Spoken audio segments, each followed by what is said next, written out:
Fala pessoal, tudo bem com vocês? Bora falar do Grêmio? Quem são os novos reforços anunciados aí, o Monsalve e o Aravena? Eu vou te contar quem são. O Arezo tá acertado e o Caio Paulista, hein? Chega mais, eu sou o Chico Garcia, inscreva-se no canal e vamos juntos!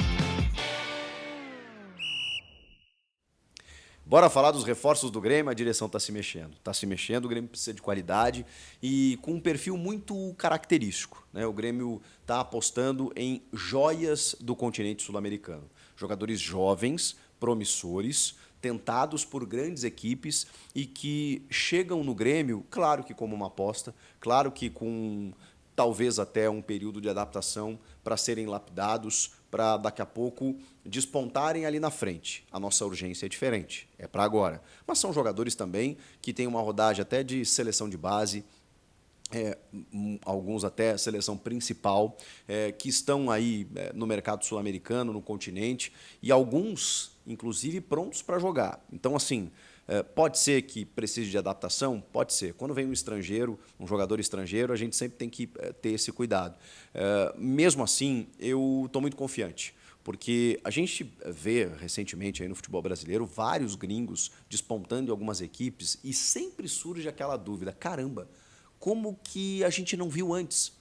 No time aqui, no time ali, como que o time tal garimpou esse cara? E aí poderia citar alguns exemplos aqui, o próprio Piquerez, lateral esquerdo do Palmeiras, o Flaco Lopes, né, que demorou um pouquinho, mas esse ano está super bem, aí foi artilheiro do Campeonato Paulista, o Lucero lá no Fortaleza, vários jogadores, o Verratti, esse já é experiente, né, e tudo mais. Mas assim, alguns jovens jogadores que chegam no futebol brasileiro e a gente pensa assim, caramba, pô, alguém teve o olhar clínico de pegar esse cara antes dele se valorizar.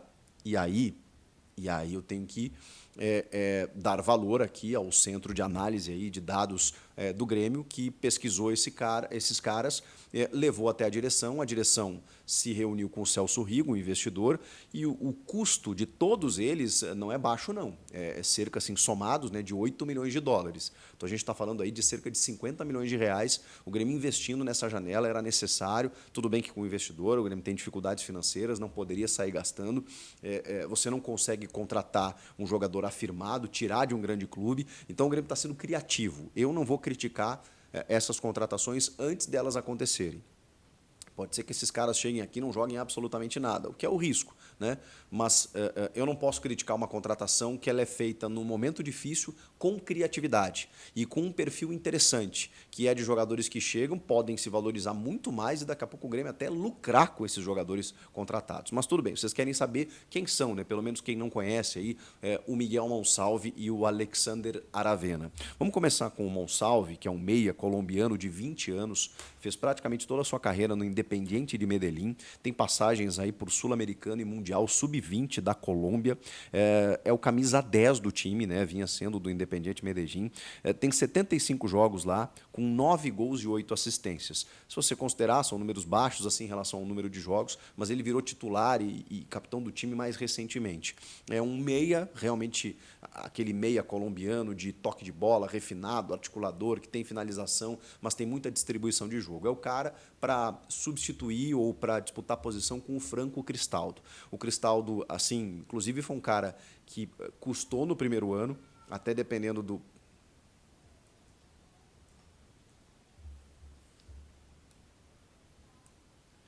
Já vou, filhinha. Pode sentar aí que o papai já vai, tá bom?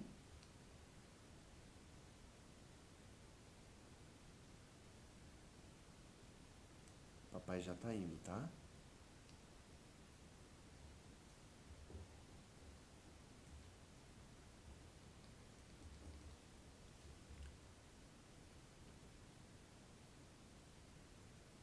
O próprio Cristaldo demorou um pouquinho, né? Essa temporada ele está muito mais solto, mais afirmado e com a mudança tática, muitas vezes até aparecendo como falso 9, tem sido um cara fantástico, né? O camisa 10 do Grêmio. Mas o Monsalve pode substituir eventualmente, talvez até podem jogar juntos, né? Vamos esperar. O Alexander Aravena, ele é um pouquinho mais velho, tem 22 anos, e esse estava sendo observado por grandes equipes, inclusive pelo Grupo City. Ele é do Universidade Católica, chegou a ser emprestado para o Nublense, e o Nublense ele fez 11 gols em 30 jogos. Aí se destacou, levou o time a ser vice-campeão chileno, classificou para a primeira Libertadores da história do Nublense, voltou para o Católica em 34 jogos, aí 14 gols e 5 assistências. Aí a gente está falando aí de 19 participações em gols em 34 partidas. É um número bem interessante. Ele é um extrema, joga com o pé direito pelo lado esquerdo, né? Então, na função que hoje faz o Gustavinho, o próprio Soteldo ali, mas o Soteldo também cai pela direita, o Soteldo cai por dentro, mas ele faz necessariamente essa função pelo lado esquerdo do campo, é mais uma alternativa que o Renato vai ter. Ele, inclusive, foi convocado para a seleção principal e já disputou até eliminatórias de Copa do Mundo. Ele tem na Católica, no total, 56 jogos, 17 gols e 6 assistências, o Alexander Aravena. Dois jovens muito, mas muito promissores, que chegaram e foram anunciados imediatamente depois da classificação do Grêmio contra o Operário pelo diretor de futebol, o vice, na verdade, o Antônio Brum, que está bem questionado, né, nesse momento. Ele fez questão de fazer o anúncio dos dois, pelas informações de bastidores da galera que acompanha o Grêmio lá no Sul. São reforços da direção. O Renato, assim, quando chega na reta final, até tem conversado com eles e tal, mas não são indicações do Renato. O Renato não trabalha com estrangeiros. Bom, o Renato é apaixonado pelo Franco Cristaldo, por exemplo, adorava o Luizito Soares, então depende muito do estrangeiro, né? E o Renato já respondeu sobre isso. Não é que ele não gosta de estrangeiros. Eu mesmo fiz essa pergunta para ele, estava lembrando, sobre o Escudeiro, lá em 2010, 11, vocês vão lembrar, que passou pelo Grêmio, e ele falou assim, cara, meu problema não é com o estrangeiro, é que eu sei que muitas vezes eles chegam precisando de uma adaptação. Eu fui o primeiro cara a pegar o Conca no Brasil, o Conca no Vasco ainda, ele respondendo na época. E o Conca, cara, demorou muito para se soltar. O Conca foi se soltar no Fluminense. No Vasco ele jogou bem e tal, mas ele ainda estava muito tímido, e o Conca é muito tímido. Então depende muito do jogador, não é que ele não gosta de estrangeiro, é que muitas vezes o cara depende de um tempo para se adaptar. Matias Arezo, aí vamos falar de avançar um pouquinho mais, né? O Arezo é um centroavante uruguaio, faz lado de campo, o segundo atacante, né, na verdade, mas essencialmente um camisa 9. Ele é do River Plate do Uruguai, mas estava no Granada da Espanha. O Grêmio já se acertou com o Granada, já se acertou com o River Plate do Uruguai, demorou um pouquinho, questão de troca de documentos, mas ele já está chegando em Porto Alegre nessa terça-feira para realizar exames, assinar contrato, fechar com o Grêmio, está tudo certo. Grande jogador. Olha, esse sim, contrato até o fim de 2028, 70%. Esse cara aí eu acho que pode talvez resolver o nosso problema do ataque, porque a gente tem Soteldo, a gente tem o Diego Costa, a gente tem o Gustavinho e Natan Fernandes, mas o Arezo daqui a pouco, até porque o Diego a gente não sabe quantos jogos ele pode jogar, não sabe qual é a sequência que ele pode ter. O Arezo é um cara que vai jogar muito e daqui a pouco pode até jogar junto, hein? Junto com o Diego Costa, numa dobradinha. Enfim, o Renato até já conversou com ele, segundo informações do Alex Bagé, lá do Sul, meu parceiro, que o Renato fez uma videochamada com ele e o Arezo, inclusive, ele não joga desde maio, mas ele falou para o Renato, ele teria dito para o Renato que está pronto para jogar, que vem treinando normalmente e que se apresenta e joga. Então o Grêmio tem essa informação também. É um cara que, enfim, seleção uruguaia, muito bom jogador. Esse me empolga demais. Os outros dois são promissores, mas esse aqui me empolga demais. E para fechar, o Caio Paulista. Bom, o Caio Paulista se destacou demais no São Paulo como lateral. Ele é um atacante de origem, foi formado lateral pelo Fernando Diniz no Fluminense. O São Paulo contrata o Caio Paulista, ele assombra no ano passado, levando o time ao título da Copa do Brasil, sendo um dos destaques. Chega no final do ano, todo mundo achou que ele ia renovar, ele acerta com o Palmeiras. Pula o muro, fecha com o rival, contrato de 5 anos, ganhando uma Babilônia. Só que eu imaginei até, falei, bom, Palmeiras está contratando o Caio Paulista não só para ser lateral. O Abel adora jogadores polivalentes, né? Para daqui a pouco usar ele no ataque, como um jogador de beirada. Ele faz isso muito com o Mike também, numa segunda linha.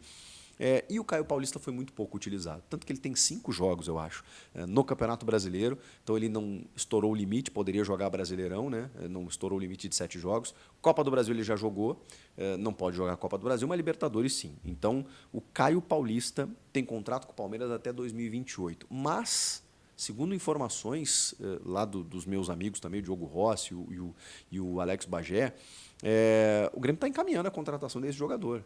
Por empréstimo. E aí resta saber qual o tempo desse empréstimo. Até o final do ano, tem passe fixado, é até o meio do ano que vem, é até o fim do ano que vem, 1 ano e meio de empréstimo. Eu acho interessante, porque assim, o Caio Paulista, falei, ele jogou muito no São Paulo. No Palmeiras ele não fardou, dá para dizer assim. Por quê? Porque o Abel gosta muito do Piquerez. E na ausência do Piquerez, o Vanderlan é a primeira opção. Não é o Caio Paulista. Que chegou dentro de um negócio de ocasião, porque o empresário viu que o São Paulo se amarrou um pouquinho na renovação, foi lá, ofereceu mais, tirou o Caio Paulista do São Paulo, mas não era uma contratação que talvez o Palmeiras precisasse. O Palmeiras fez uma ótima janela depois. Felipe Anderson, Maurício, lateral Jai, tem outras possibilidades, aí o Gabigol, mas o Caio Paulista, enfim, de novo, negócio de ocasião. Só que o cara está lá encostado, ele não joga e se queimou com a torcida do São Paulo, que ficou meio bravo e tal, tem uma possibilidade dele vir para o Grêmio. Bom, ele joga fácil no Grêmio, fácil. Até porque o Reinaldo, convenhamos, já esgotou a paciência do torcedor e o Mike, enfim, foi contratado junto ao Guarani e também não performou muito. Tem o Zé Guilherme na base, tem outras possibilidades, mas o Caio Paulista chega e farda. Se contratar o Caio Paulista, resolve um grande problema, que é na lateral esquerda. Na lateral direita, acho que o João Pedro titular não tem muito problema, mas esse é um grande problema do Grêmio, a lateral esquerda. E os outros reforços, pontualmente, eu acho que aí começamos a conversar.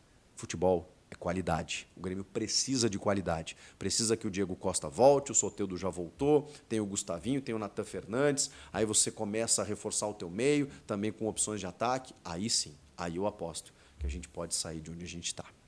Vocês gostaram? Comentem aqui. Inscreva-se no canal, hein? Falta pouquinho para bater a meta de 1 milhão, estamos quase lá. Eu volto na próxima, hein? Tchau, tchau.